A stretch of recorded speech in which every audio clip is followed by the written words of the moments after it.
الرجیم بسم اللہ الرحمن الرحیم۔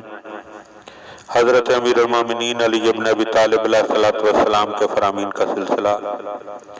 اور نہج البلاغہ کے تیسرے باب کی ترتیب کے لحاظ سے 116 نمبر فرمان آپ صاحبان کی خدمت میں ہدیہ ہے۔ وقال علیہ السلام، آپ علیہ السلام نے ارشاد فرمایا، کم من مستدرج بالاحسان الیہ، کتنے ہی لوگ ہیں جنہیں اللہ تعالیٰ کے مسلسل احسانات نافرمانی کے قریب لے جا رہے ہیں، ومغرور بالستر علیہ، اور کتنے ہی ایسے ہیں کہ ان کی پردہ پوشی سے وہ دھوکہ کھا رہے ہیں، ومفتون بحسن القول فیہ، اور اس بات پر کتنے ہی بہک گئے ہیں کہ انہیں اچھا کہا جا رہا ہے،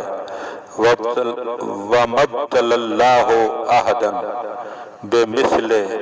بِمِثْلِ الْإِمْلَاءِ لَهُ، حالانکہ اللہ جب کسی کو آزمائش میں مبتلا کرتا ہے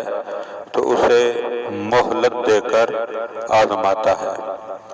یعنی انسان کو اپنی ظاہری حالات کی وجہ سے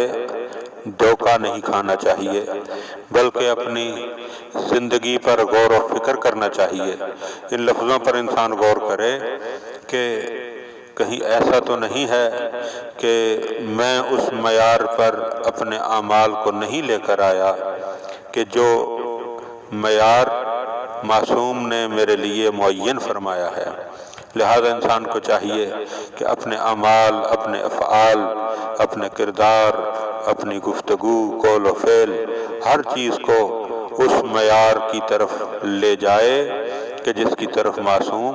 اشارہ فرما رہے ہیں۔ دعا ہے کہ خداوند عالم ہم ان باتوں کو سمجھنے اور ان پر عمل کرنے کی توفیق عطا فرمائے۔ اللہم صلی علی محمد